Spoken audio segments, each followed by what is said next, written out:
our conversation on this afternoon, we must continue to stress to ourselves as the Community Action Network that we are in the anti-poverty business. And a part of being able to fight poverty effectively or well is to be in tune, to have our fingers on the pulse of what the poverty trends are in our nation, and to not only have a sense of what those trends are, but to utilize the knowledge that we learn as a part of this learning community group to also inform the types of services our agencies might choose to engage in, so how we might choose to fight poverty through service delivery, but also how we might engage our partners in learning more about the facts around poverty and what possible next steps might be in terms of addressing the needs of families and communities around the causes and conditions of poverty. And so with that said, let me just take a moment to also talk a little bit more about the Learning Communities Resource Center. Really, we have been charged with building the network capacity around fighting poverty so that the outcomes associated with families and communities would indeed be improved. We really regard this work as being at the heart of what we do and who we are as a network. Another thing that is important to raise and to really use to ground our conversation today is the Community Action Promise. And for those of you who are able to say it along with me or to also say it along with me or just to even read along with me, I invite you to do so today. Community action changes people's lives, embodies the spirit of hope, improves communities, and makes America a better place to live. We care about the entire community, and we are dedicated to helping people help themselves and each other. And so there are wonderful, wonderful resources that are ahead of us today. Really, the National Webinar Series is here to help us to promote, to highlight all of those wonderful, innovative best practices amongst our network so that we can do what we need to do more effectively for our customers. And so with that said, let's see here. I am going to pass the baton over to our colleagues, and as I'm doing so, I need to go ahead and make a disclaimer and say that we are having a little bit of technical difficulties, but we are working through those. And so if you find that there is a delay in terms of the advancing of slides or anything of that sort, we are working to resolve that and just want to let you know that ahead of time.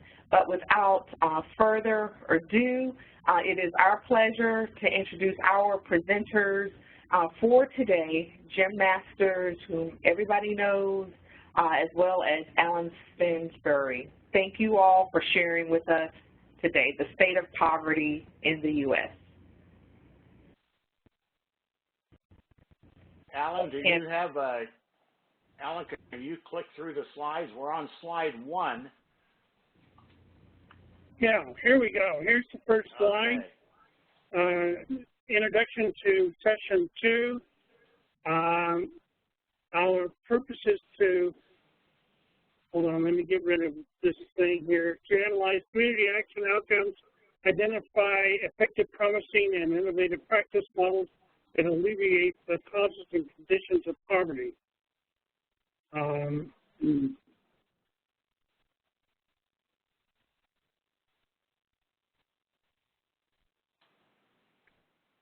These are some of the slides that Tiffany included ahead of our presentation.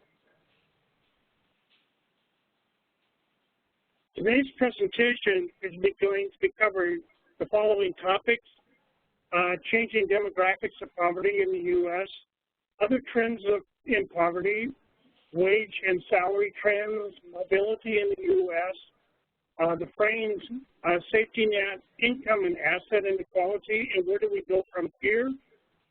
Jim Masters will talk a little bit about the draft white paper that will be presented at the Austin conference in August, and how this fits with Roma Next Generation and IM 138.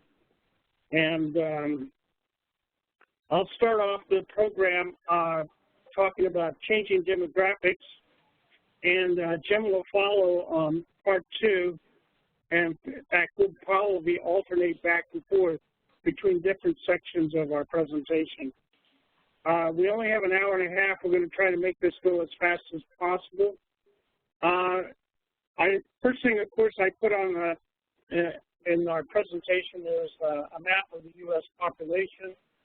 It shows the spread of our demographics, where the concentration of our population is located, but it also shows you the census block data also by ethnic minorities.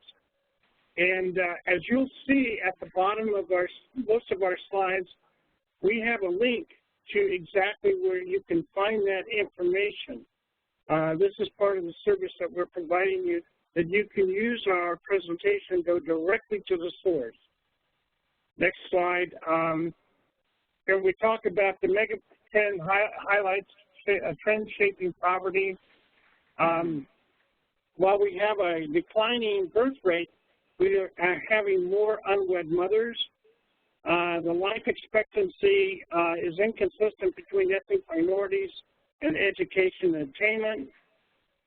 We have more single women heads of households than we've had before, but moms are having children later.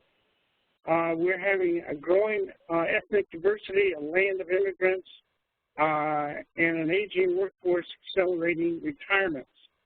All of these are factors in our poverty trends.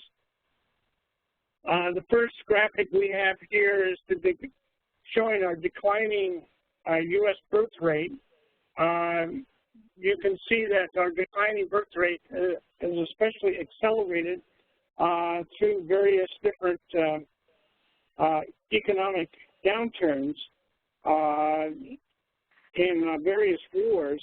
And the last line that we have, vertical line, is through the Great Depression of 2007-2009, and you can see a substantial decrease in births in all women, in teenagers, as well as unmarried women. So we've got a considerable decline in the birth rate in our entire female population. This graph below that is that more than 40% of women 40% of American babies are now born to unmarried women, mostly women in their 20s and early 30s. And all of this comes from the National Center for Health Statistics. Here's some more information on the declining U.S. birth rate. The problem with this is that as our birth rate declines, we have fewer children, but a greater percentage of them are born in poor families. So we have a large percentage, about 23% of children in poverty in the United States. The other thing we have is a increasing life expectancy, but part of our problem is we're standing at 20th in a group of 34 developed nations and life expectancy. There's much better life expectancy in 20 other developed nations than there are in the U.S. And as you can see, males are at 76 years. Females are now at almost 81 years. Whites are standing at almost 79 years, for blacks at 74.5 years, Hispanics Life expectancy is 81.2, and in 1965, estimates of black males lived on average from 61 females for 66.6.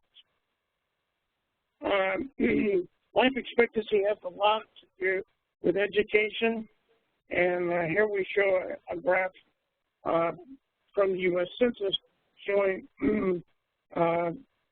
those with higher education with longer life expectancies. Now, part of the point of all of this is to show you that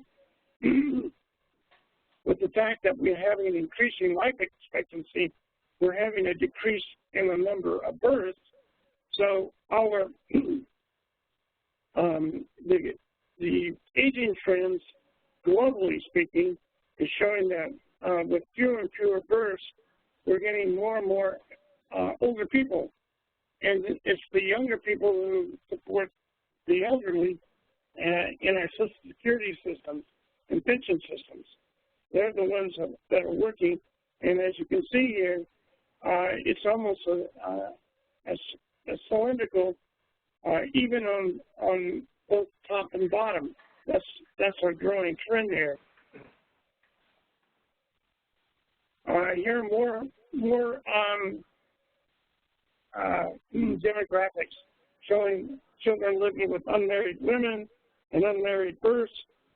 You can, and they're shown by between black and Hispanic, and married and unmarried. Now the family makeup is also evolving. We're beginning to see far more single mothers than we've had before, and a declining household size from 2.59 in 2010 down from 2.62 in year 2000. This is an increase in one-person household, which rose to 25% in 2000 to 27% in 2010, more than double the 13% in 2000 and 1960. This is from Pew Research. By the way, a lot of my information is from Pew Research. Here we're showing the rise in moms having first child later, also from Pew Research. U.S. household trends, more single heads of households. You can see the downward trend of two married parents in a household from 90% in the 60s down to about 65% in 2011.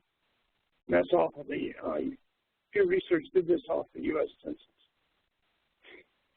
We have a growing ethnic diversity, which I think is very good for the U.S., but it just shows you how much faster our population ethnicity is moving. Believe it or not, the Asians are showing the fastest growth rate in the United States. We are a land of immigrants.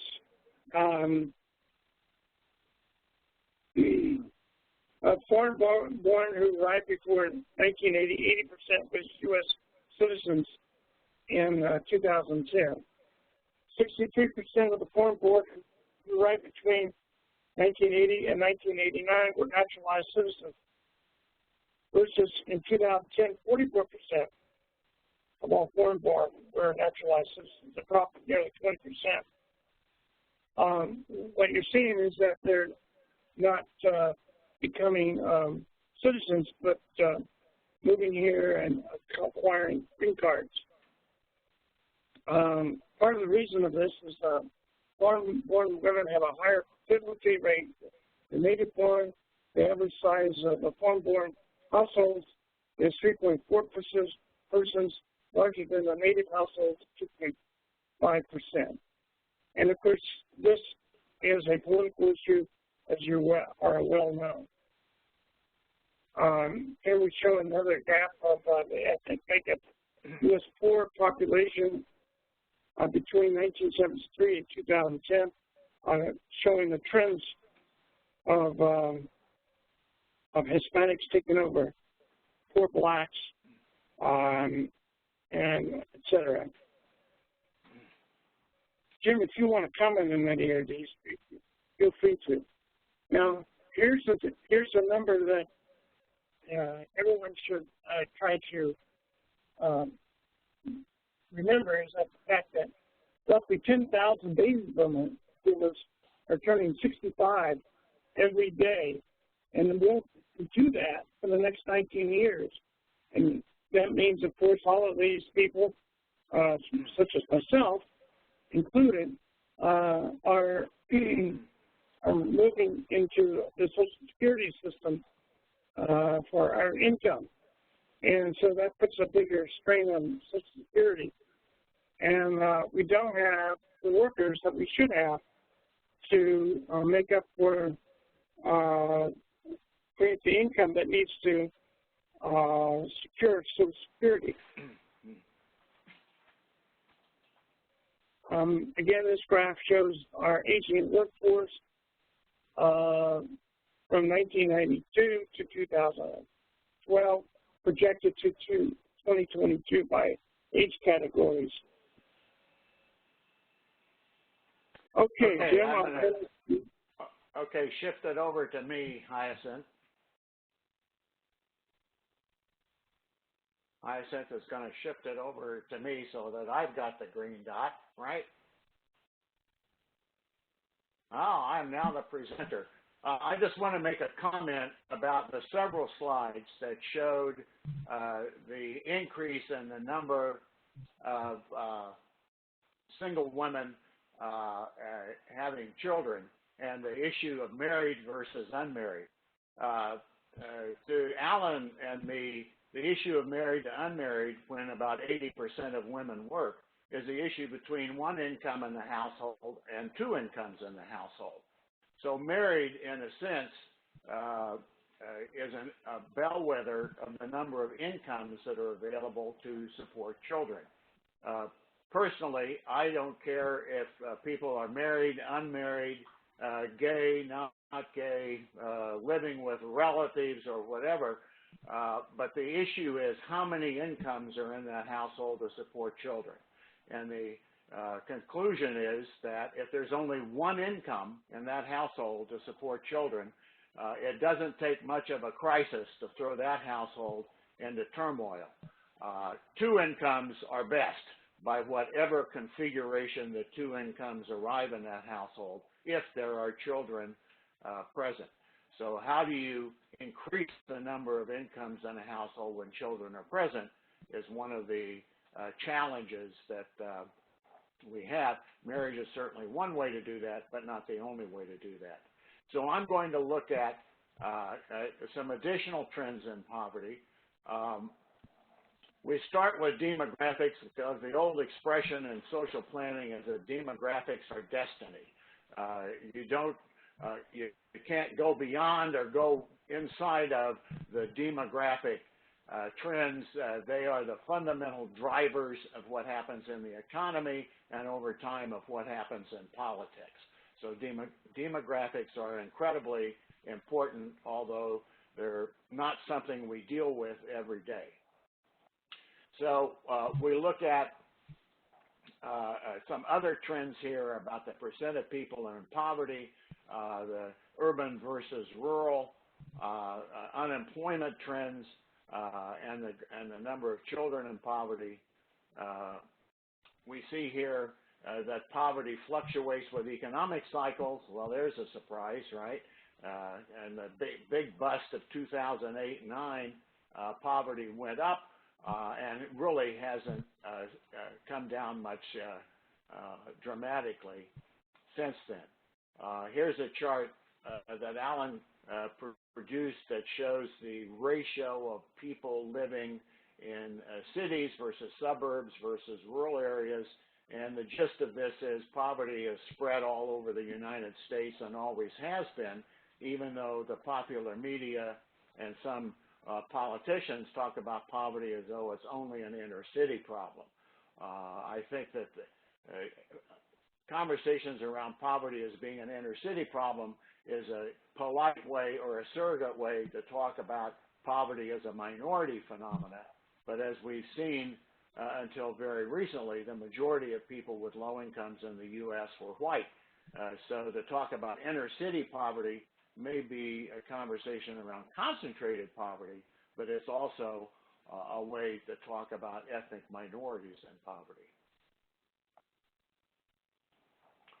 So here's another unsurprising statistic that unemployment, as unemployment goes up, household incomes go down.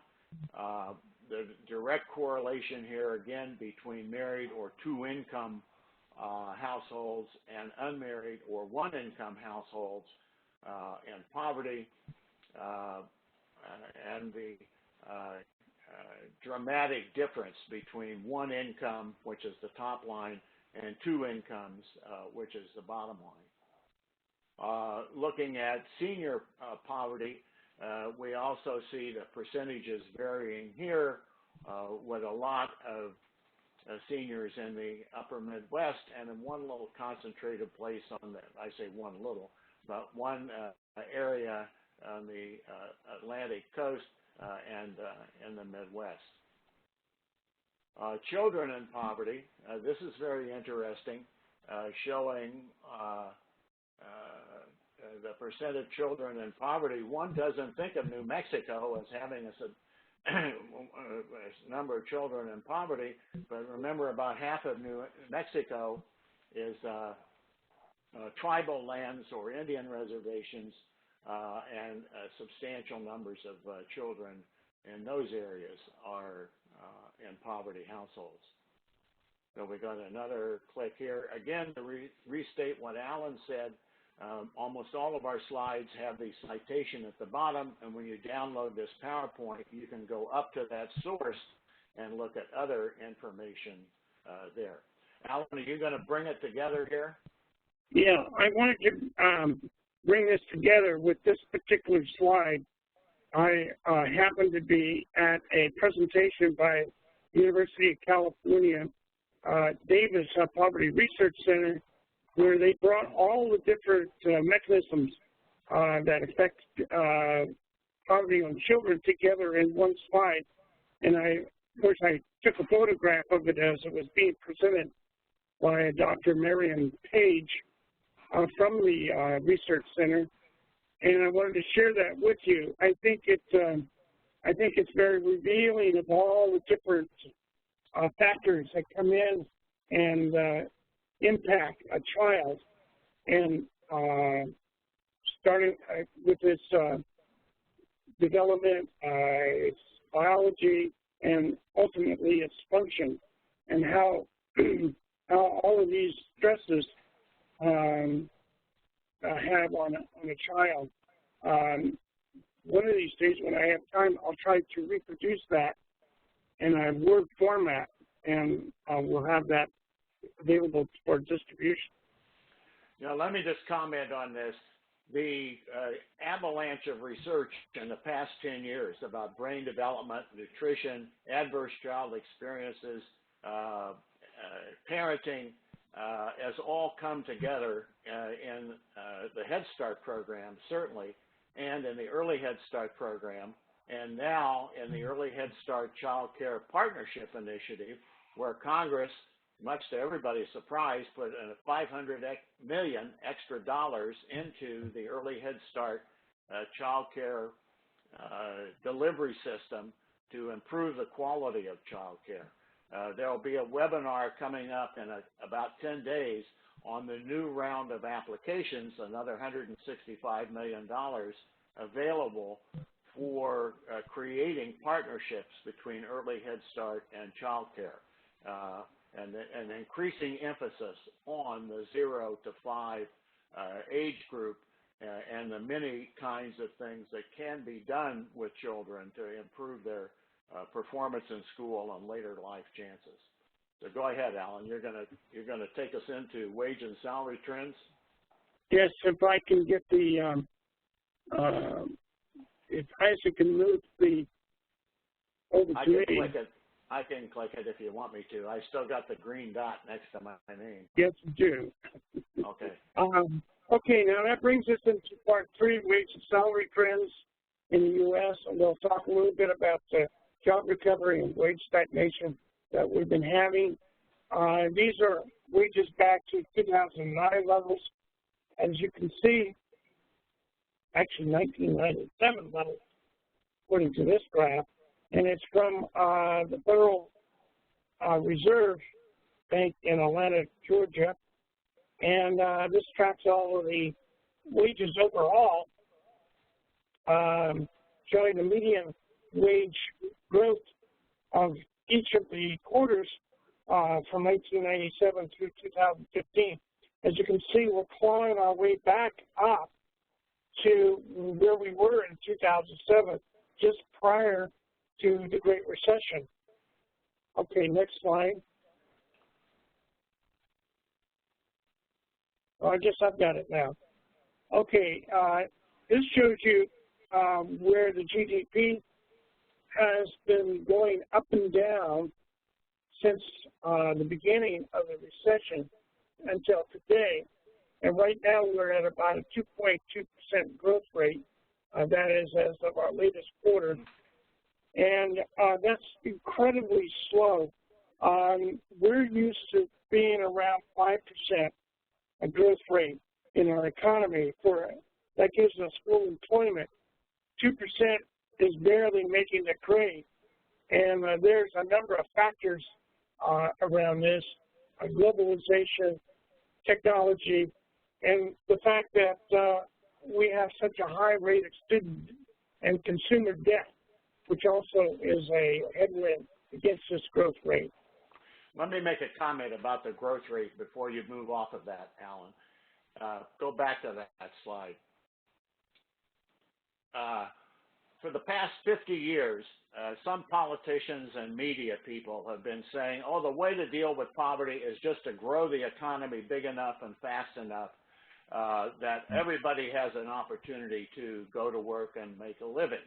Well, the economy's 20 times as big as it was when the war on poverty started in the 1960s, and although the poverty rate went down from 66 to 75, from about 17% to about 14%, the poverty rate has stayed remarkably constant since then, in spite of the fact that the economy has been growing. So when somebody says, oh, all we need to do is take off the shackles and let the economy grow and poverty will take care of itself, they're wrong. It just isn't. It hasn't happened historically, and there's nothing to indicate it will happen in the future. Okay, Alan, you want to go ahead with low labor participation rate? Yeah.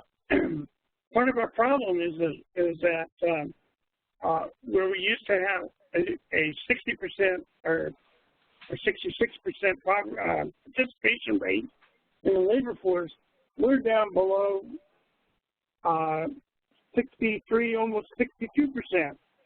That's a substantial decrease in our participation rate, which of course means that those people who are not participating in the labor force are more prone to be in poverty.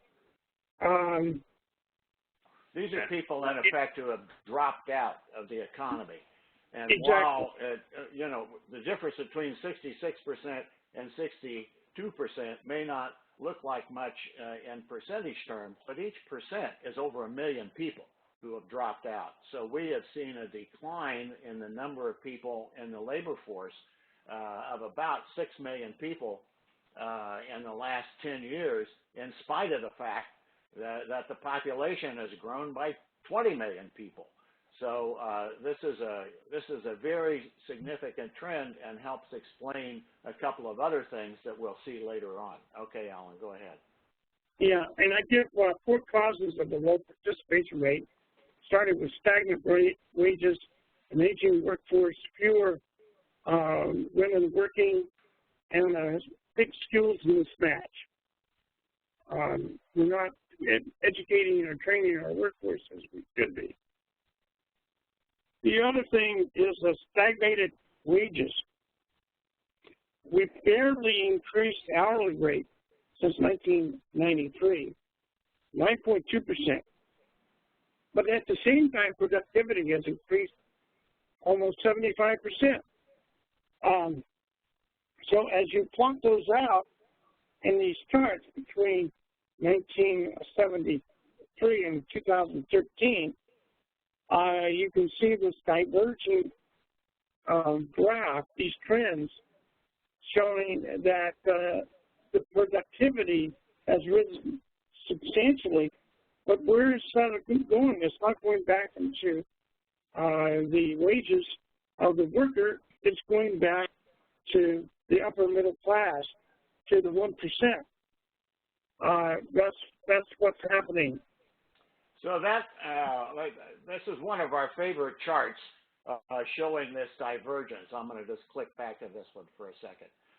One of my favorite charts, in that wages tracked productivity increases in the economy from the end of World War II until the mid-1970s, and then they started diverging, with wages remaining essentially flat, even though productivity, i.e. gross domestic product, profits, et cetera, continued to go up. Well, what happened in the 70s?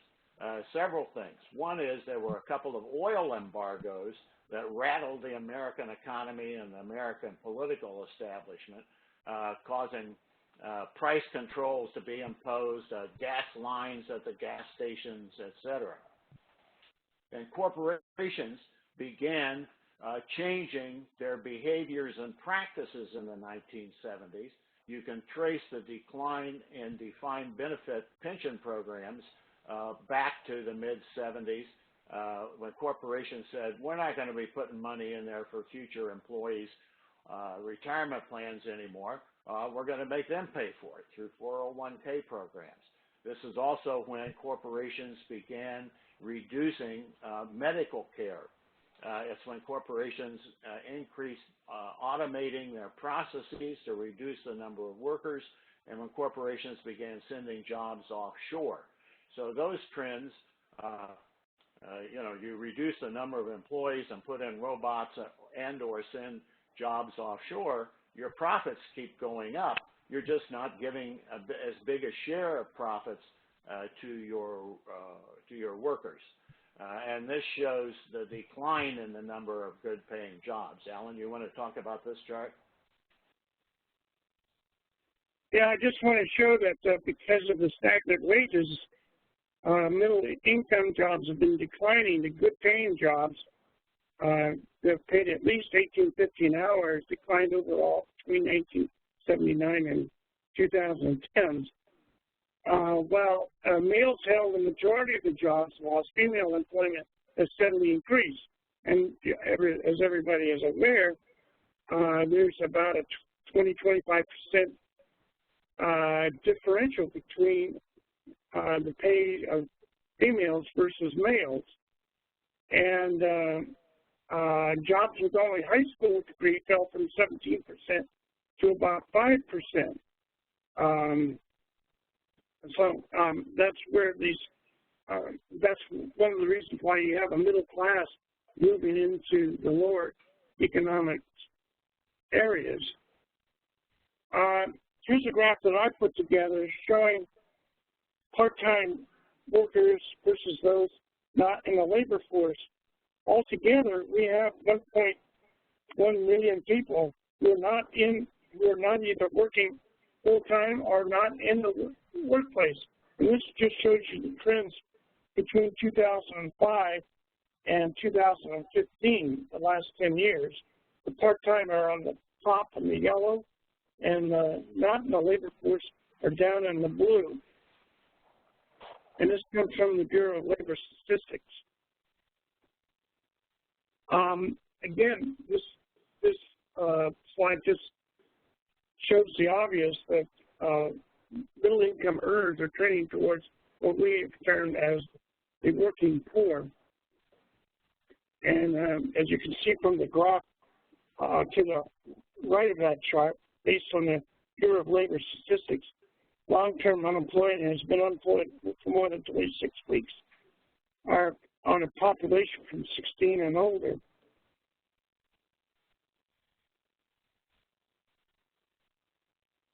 So who's the working poor? This is a definition from University of California, Davis Poverty Research Center. 7% of the total workforce are considered the working poor. We have the ethnic minority breakout of that. 8% women, 6% men. Most likely, these are going to be the highest from 16 to 19-year-olds, and 20 to 24 as well. And then as you get older, 65 or older, you become a part of that percentage.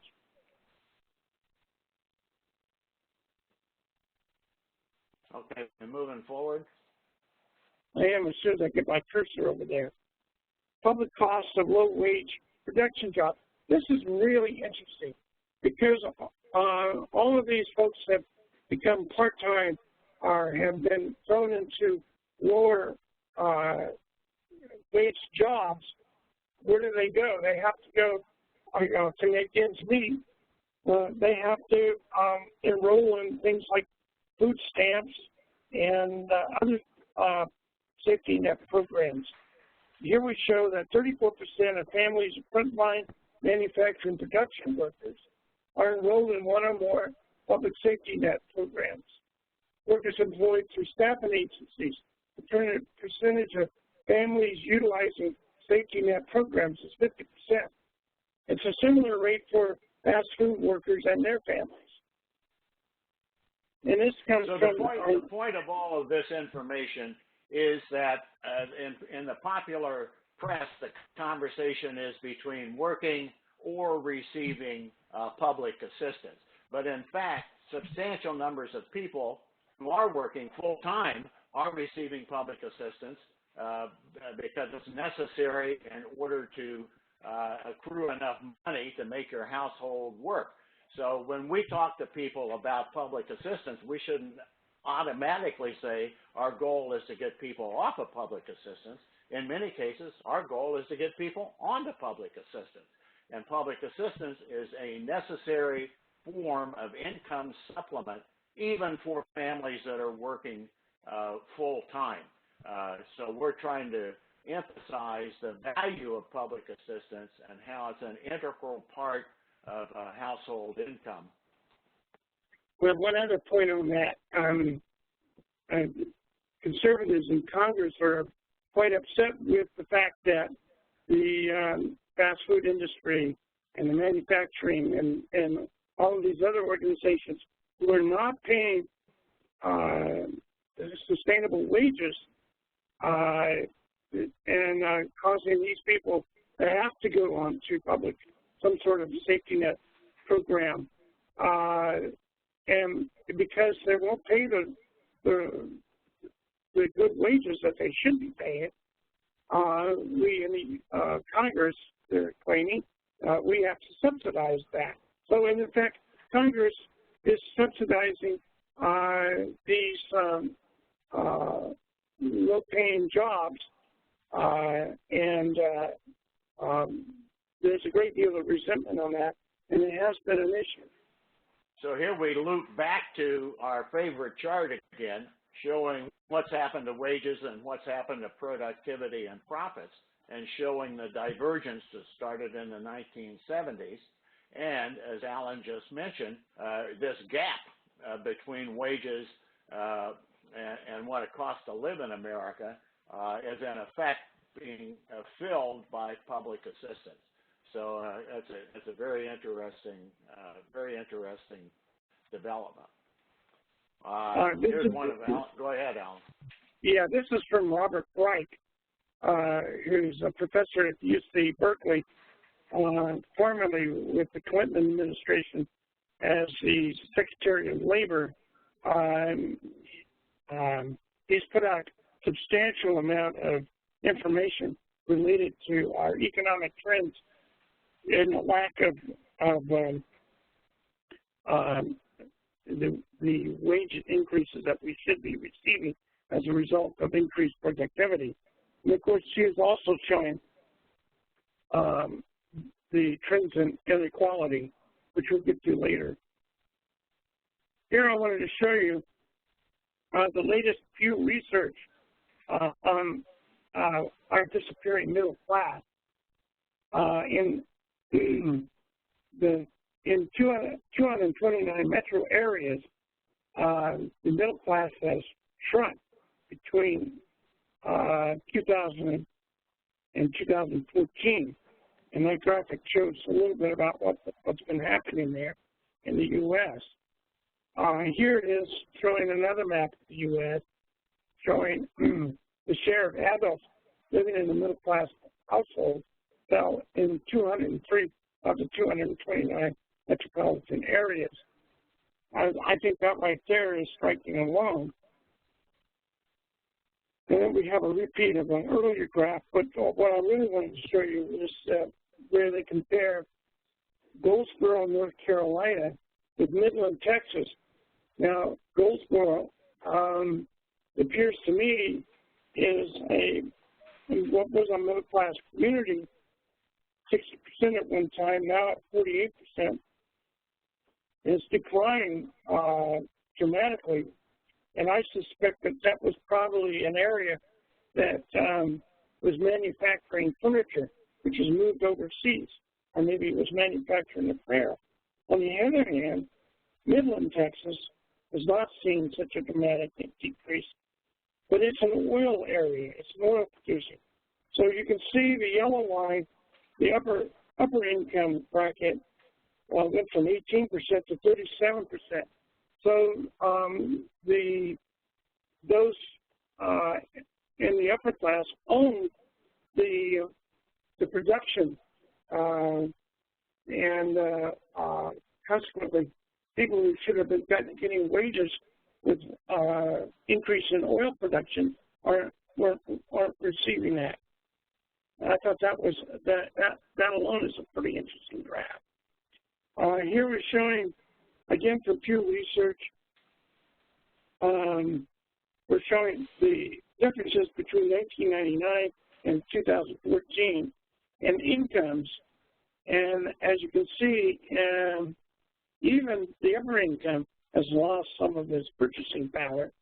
And certainly down at the bottom, the lower income groups have lost more than $3,000 in purchasing power between 1999 and 2014 in that 15-year span. And this is just as it show you that a front-page article that the economy is not normal despite steady progress since 2014, and since 2000, I should say. And this is the new norm. I think we're just going to have to learn to live with it. Unfortunately, we're not going to see the 5% and 10% increases in our GDP as we've experienced in the past.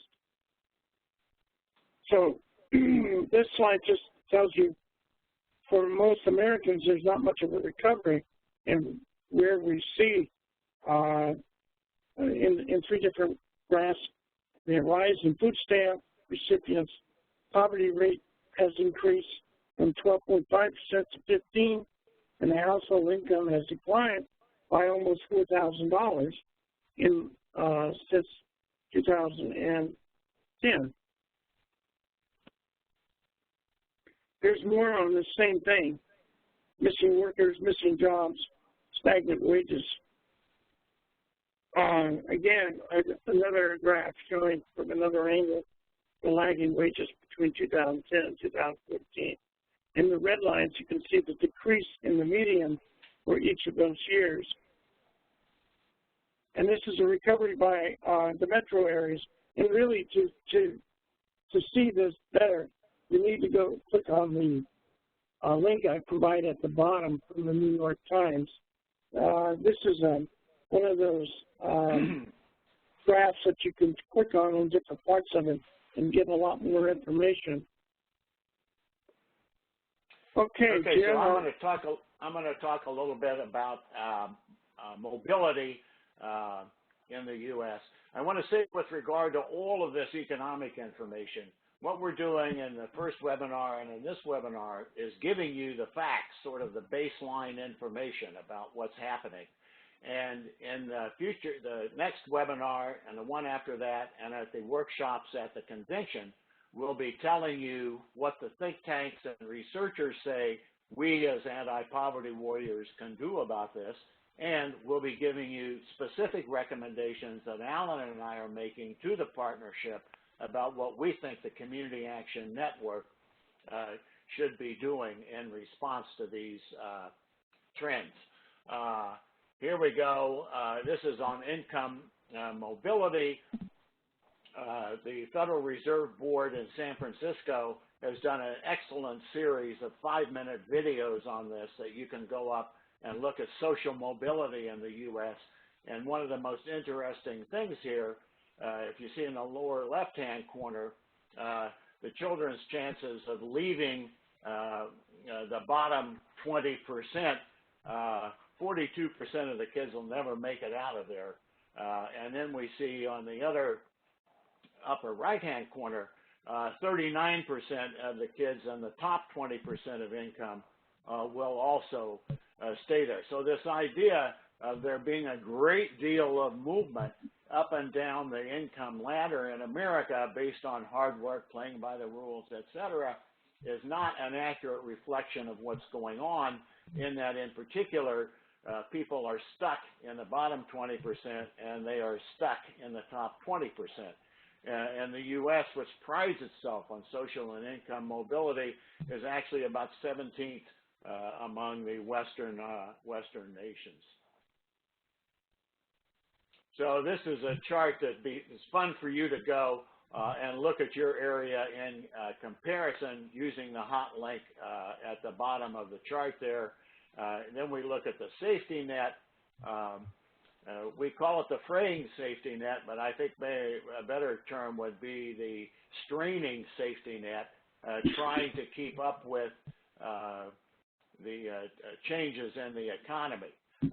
Here's a fun map that you go up to this website, click on your state, and you can find out how many people who are working full-time are receiving various forms of public assistance. And again, many people think that the purpose of anti-poverty programs is to get people off of public assistance. Well, maybe that's in the ideal world, but in the practical world, in our opinion, one of our primary goals is to get people onto public assistance, especially those who are working full-time and who can't function without this additional income supplements. This is not working people, but just family participation rates in safety net programs.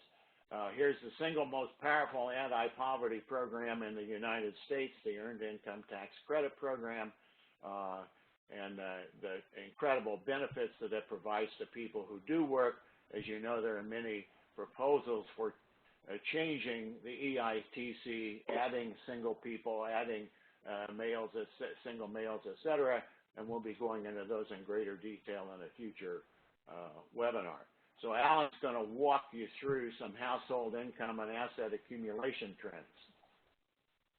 Okay, we're going to talk about inequality in this section here, where everything is going. Do I have the? All right, there we go. So here we have some causes, reasons why we now have the new working poor. Systematic productivity gains going to the investor and corporate executives, but not to wage and salary workers. And this was accelerated in the 2001 President Bush tax cuts, capping gains tax at 15%. This gets back to the old argument as to Warren Buffett saying that my secretary pays more taxes than I do. And here Warren Buffett being one of the big-time billionaires in this country. And that's all because his income is taxed at 15%, capital gains, where the secretary is paying a full load of 20+% on her wages. And there we give a number of reasons what happens when that goes into effect. Going on to the next slide, again from Pew Research, American middle class is no longer the majority. You know, the middle class is the locomotive that runs the U.S. economy. And without a middle class, you don't have the stability that you really need for this economy to operate. It's the buying power of the middle class that makes it happen. And since we've taken away its income and made the middle class poor, moved them into the working poor, earning about $42,000 a year, they've dropped substantially from 61% to 50% in 2015, as shown in the bar graph to the right. Going on to the next slide here. So here we have the rich getting richer. This is a rise of the 0.01%, not the 1%, but the 10% of the top 1%. And we show in the graph that the rich in 1986 was about 9.3%, and now it's 22%.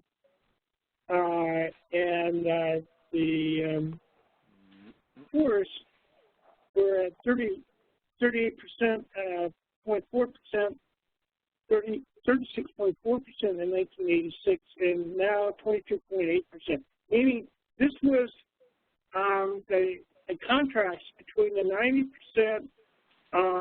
90% earning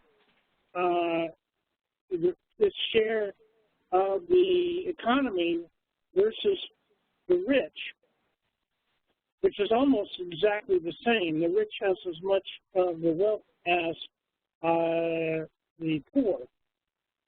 No, not as the poor. The rich have as much wealth as the 90% of the population. Right. 90, yeah, there you go. Okay, now just kind of get to from Bloomberg, they did a very interesting graph showing the top pay of various CEOs like McDonald's. You know, he has a total compensation of almost over $7 million, and here his average worker's pay is $11,000. In other words, a gap ratio of 644. And as you can see, most of these are companies that pay their employees fairly low salaries, except maybe Union Pacific, where they're this is a railroad. Here, that CEO earned $28 million, and this is in 2015. I'm sorry, 2015, and versus $100,000 that the average employee was getting working for the railroad. And so you can see the wage gap ratio for these various different companies. Some are healthcare companies, some are entertainment companies, and of course, perhaps the biggest one is McDonald's. They have the most workers by far. Going on to the next slide here. Here we're showing household wealth trends from 2004 to 2010 by income. And this shows the different percentiles. You can see that from the Federal Reserve, that this is and shows an increase in inequality in incomes, which is a dampening of the U.S. economic growth. A major factor in that. Again, from Pew Research shows that median worth of upper income families is about $640,000, nearly 6 times as much as those in the middle, and 70 times as much as those at the bottom of the income ladder.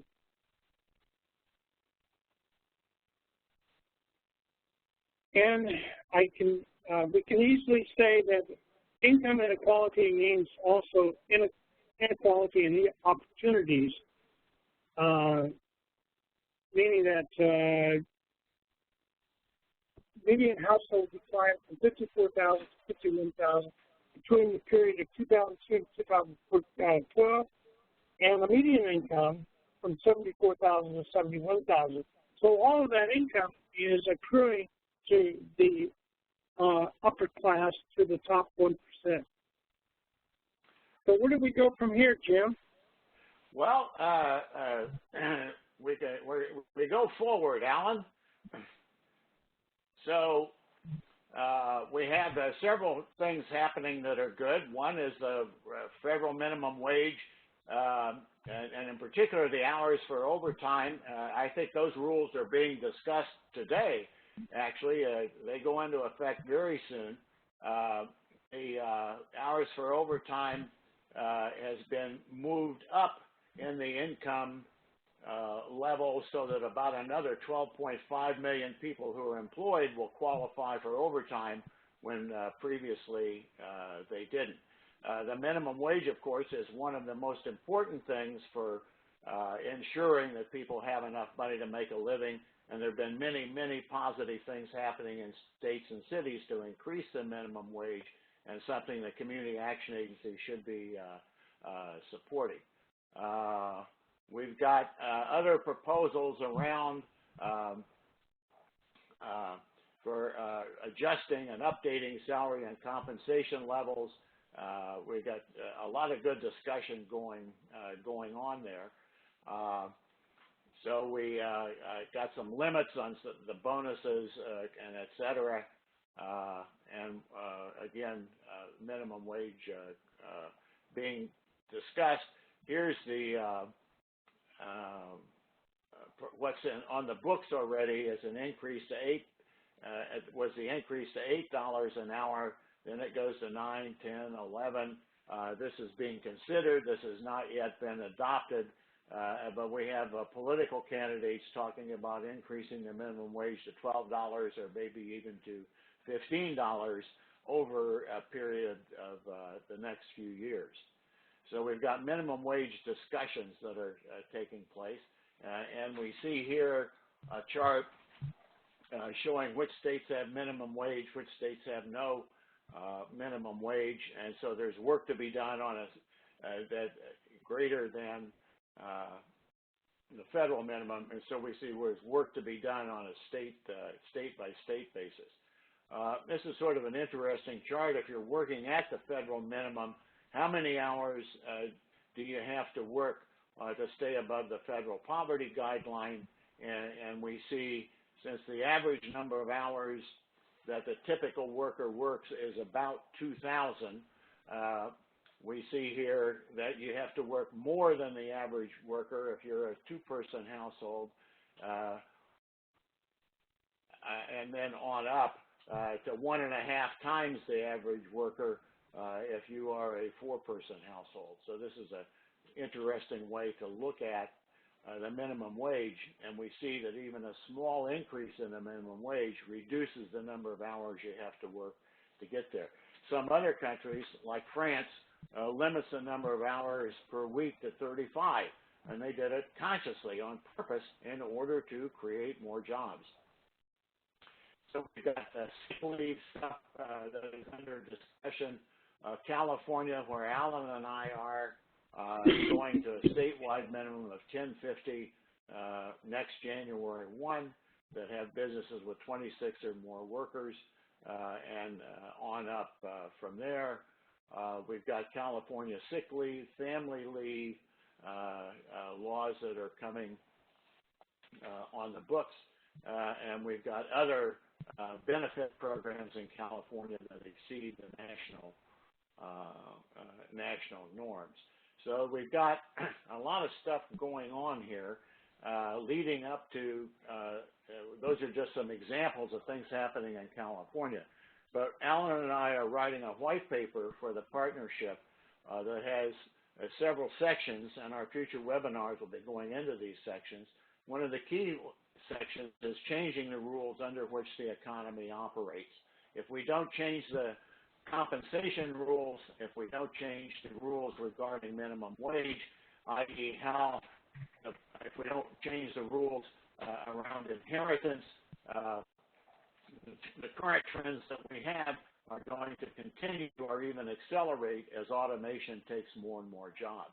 So reshaping the rules under which the economy operates is a key set of proposals that we'll be covering in the white paper. A lot going on in human development, particularly in the 0 to 5 area. The safety net, interesting discussions taking place about, do we reduce Social Security, do we keep Social Security the same, or do we increase Social Security benefits? The family formation issues about who lives with whom, and the increasing trends toward millennials, people under age 32 staying, 32% of them are living with their parents, highest percentage still living with their parents, more than are married at that age. We want to go into how we talk about poverty and economic security. This is the reframing discussion of aligning our language with current realities and with popular understanding. We have a section on international comparisons, which is looking at how the U.S. fares on these many measures with regard to other nations. And we think of America as being number one and unique, but in fact, America is behind many other nations on many of these measures. Then we talk about even more unhappy scenarios, whether peak oil has already happened or it's going to happen 5 or 10 or 25 years from now, it's going to happen, and what are we doing to get ready for that?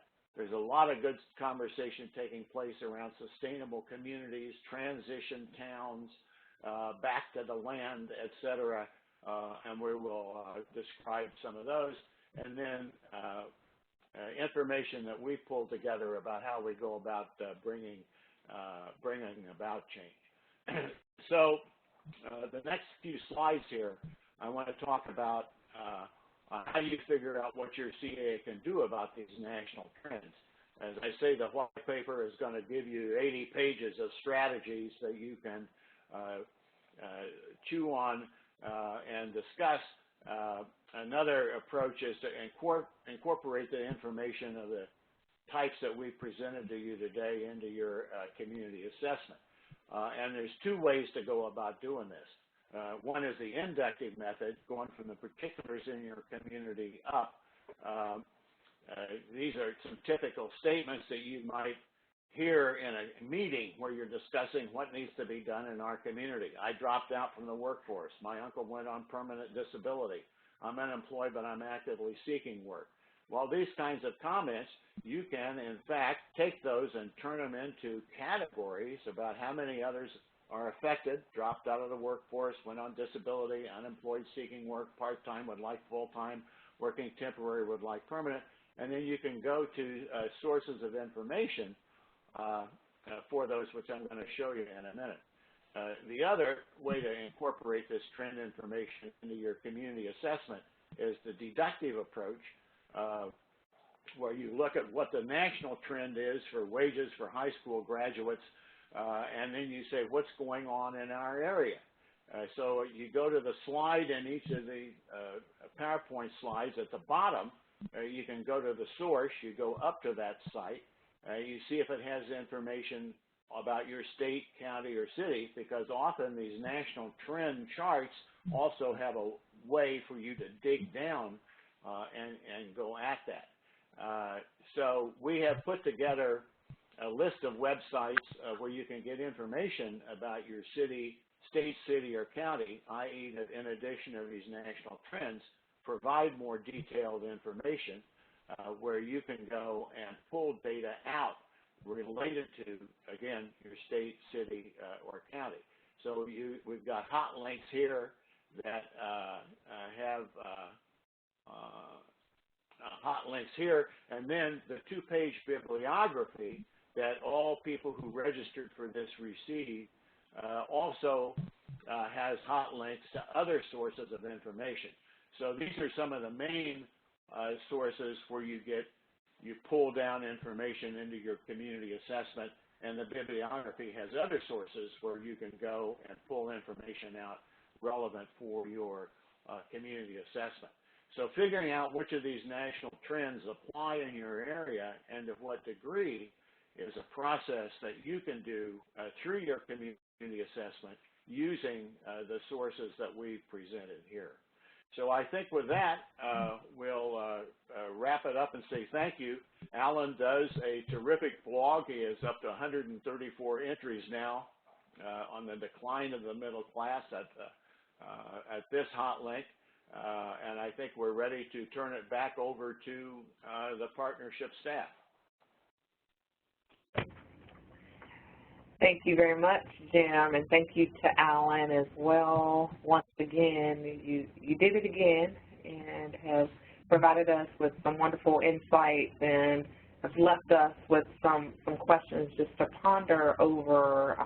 Particularly look forward to exploring what you just shared related to how to connect this data to our community assessment process, which is very crucial to how we do what we do on the agency level in the community. And so our time is getting short, and we recognize that there may be several colleagues who are maybe wanting to hop on the Roma Next Generation webinar that is going on at this time. And so we're going to only pose one question, and then we will proceed from there. And that is, you have a couple of sessions that you will be presenting at the upcoming CAP annual convention. Is it possible for you to elaborate a little bit more on what we can expect as participants during that session? Yeah, one of the things that we'll be focusing on in greater detail will be, we're going to have one session that pulls together all of this background information, demography, economic trends, social value trends, changing composition, families, et cetera. So it will be a repeat of the material that you've seen already. We'll have another session where we talk about what the national organizations, research organizations, and think tanks are proposing. The Economic Policy Institute, Center for Law and Social Policy, the Center for American Progress, DEMOS, et cetera, and we'll talk about what those organizations are recommending and suggesting. And then in the third session, we'll look at our white paper that Alan and I are preparing, where we've extracted certain ideas from the national think tanks that we think are particularly relevant and useful for community action agencies to consider, and we'll be going through those recommendations. So we Thank you very much. Yeah. Thank you very much. We appreciate that.